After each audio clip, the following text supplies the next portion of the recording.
Υιοθετώντας λύσεις που εμπνέονται και βασίζονται στη φύση, μπορούμε να οικοδομήσουμε μια ανθεκτική και βιώσιμη πόλη, εκτός από το ότι θα αποκομίσουμε κοινωνικά, περιβαλλοντικά και οικονομικά ωφέλη. Για να χτίσουμε μια ανθεκτική πόλη, χρειάζεται να έχουμε ένα συνολικό σχεδιασμό που θα βγαίνει και έξω από τα όρια της πόλης.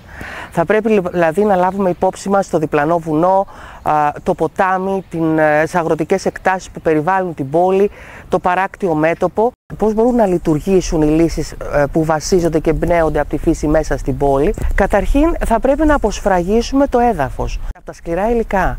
Το έδαφος είναι ένας πολύ σημαντικός φυσικός πόρος που δυστυχώς θεωρούμε ότι είναι αλεξάνδλητος. Μέσα στις πόλεις είναι σφραγισμένος από σκληρά υλικά, από πλάκες, μπετό, άσφαλτο. Θα πρέπει λοιπόν να αποδώσουμε το έδαφος στο περιβάλλον, γιατί όχι μόνο έτσι θα έχουμε ένα υγιές φυσικό υπέδαφος για την ανάπτυξη των φυτών, αλλά θα έχουμε ένα χώρο που θα μπορεί να δεχτεί τα νερά, άρα θα εμπλουτίζεται ο υδροφόρος ορίζοντας και παράλληλα θα αποφορτίζεται το δίκτυο των ομβρίων από τα νερά μιας έντονης βροχόπτωσης μέσω των φυτωμένων δωμάτων. Τα φυτεμένα δώματα, πέρα από όλα τα άλλα ωφέλη που προσφέρουν, ανάλογα το βάθος διαστρωμάτωσης, μπορούν να αποφορτήσουν πάρα πολύ το δίκτυο των ομβρίων. Μπορούν να συγκρατήσουν ακόμα και ένα 80-90% των νερών της βροχής που δέχονται και σταδιακά να το αποδώσουν στο περιβάλλον, είτε μέσω της εξάτμισης είτε μέσω της σταδιακής απορροής.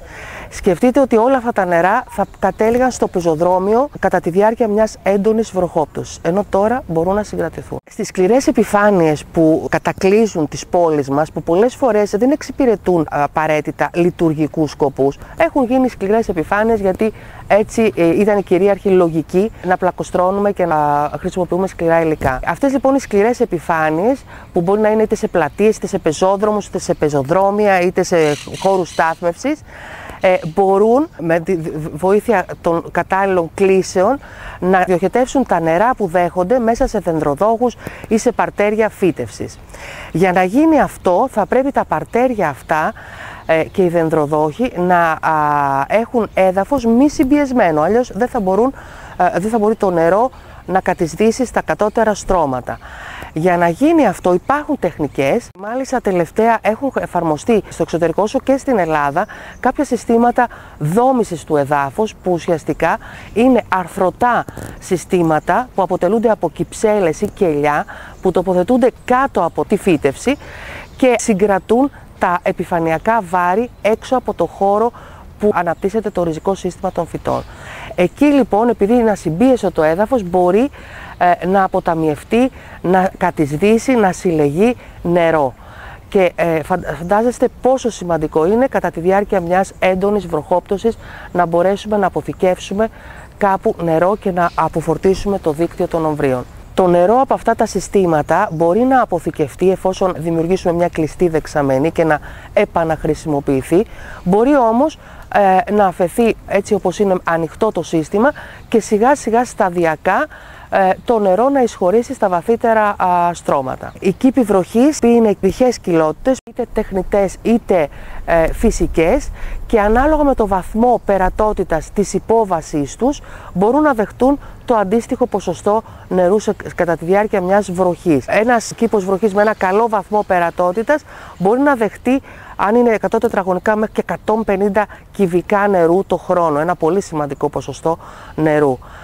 Υπάρχει μια διαστρωμάτωση υλικών και τα φυτά που είναι φυτεμένα μέσα σε αυτόν τον κήπο, συνήθως για αυτά τα φυτά πρέπει να υπάρχει μια ισορροπία, δηλαδή να είναι φυτά που μπορούν να ζήσουν και μέσα σε συνθήκες κατάκλυσης, αλλά να μπορούν να επιβιώσουν και σε συνθήκες που ο κήπος βροχής δεν δέχεται αυτό το νερό, άρα σε συνθήκες μέσης υγρασίας, δεν θα πω ξηρασίας. Μέσα στις πόλεις όμως, εκτός από το δομημένο περιβάλλον, υπάρχουν και μικρές εστίες φυσικές, όπως είναι τα ρέματα, όπως είναι οι λόφοι, και εκεί πρέπει να παρέμβουμε. Όσον αφορά τους λόφους, επειδή είναι χώροι που μπορούν να φορτίσουν έντονα το δίκτυο των ομβρίων μετά από μια έντονη βροχόπτωση, αν δεν γίνουν κάποιες απαραίτητες ενέργειες, να σχεδιαστούν διάφορες λύσεις, όπως κορμοδέματα, κορμοφράγματα, κορμοσιρές, πέτρινοι αναβαθμοί, όπου θα μειώσουν την ταχύτητα του νερού. Θα μπορούσαν να γίνουν υπόσκαφες νησίδες φύτευσης που δεν είναι τίποτα άλλο από μικρούς κήπους βροχής που μειώνουν την ταχύτητα του νερού κατά τη διάρκεια της βροχόφτωσης και παράλληλα ανακόπτουν την ροή του και έτσι μπορούμε να έχουμε σταδιακή απορροή και κατείσδυση. Όλα αυτά για να μπορέσουν να υλοποιηθούν θα πρέπει καταρχήν να τηρηθεί η νομοθεσία η οποία υπάρχει αλλά μερικές φορές και δεν τηρείται, αλλά να τηρηθούν και οι προδιαγραφές. Ακούω πολύ συχνά ότι οι λύσεις βασισμένες στη φύση είναι λύσεις που αποτυγχάνουν. Αποτυγχάνουν μόνο όταν δεν τηρούνται οι προδιαγραφές. Είναι λύσεις που πρέπει να υιοθετηθούν γιατί μπορούν να συμβάλλουν στην ανθεκτικότητα και τη βιωσιμότητα των πόλεων. Για να πιστούν οι ηθήνοντες να ακολουθήσουν τέτοιες λύσεις, γιατί αυτό που γνωρίζουν βασίζεται κυρίως στις γκρίζες υποδομές, δεν υπάρχει πολύς χρόνος.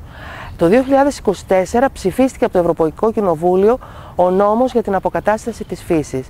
Μιλάμε πλέον όχι για την προστασία των οικοσυστημάτων, αλλά για την αποκατάστασή τους. Μέσα στο 2026, δηλαδή σε ένα χρόνο, η χώρα μας, όπως και όλες οι υπόλοιπες, θα πρέπει να καταθέσουν ένα σχέδιο για την αποκατάσταση της φύσης. Μέχρι το 2030 δεν θα πρέπει να μειωθούν οι χώροι πρασίνου, αλλά το αντίθετο, θα πρέπει να αυξηθεί το πράσινο για να μπορέσουν οι πόλεις να γίνουν πιο ανθεκτικές και βιώσιμες. Εδώ λοιπόν μας δίνεται μια σπουδαία ευκαιρία να χαράξουμε πολιτική για το αστικό πράσινο. Γιατί δεν μιλάμε απλώς για αύξηση πρασίνου, αλλά μιλάμε για ενίσχυση της βιωσιμότητας των πόλεων, την αποκατάσταση των υποβαθμισμένων οικοσυστημάτων, τη διαχείριση περιβαλλοντικών κινδύνων και κατ' επέκταση την ενίσχυση της ανθρώπινης ευημερίας.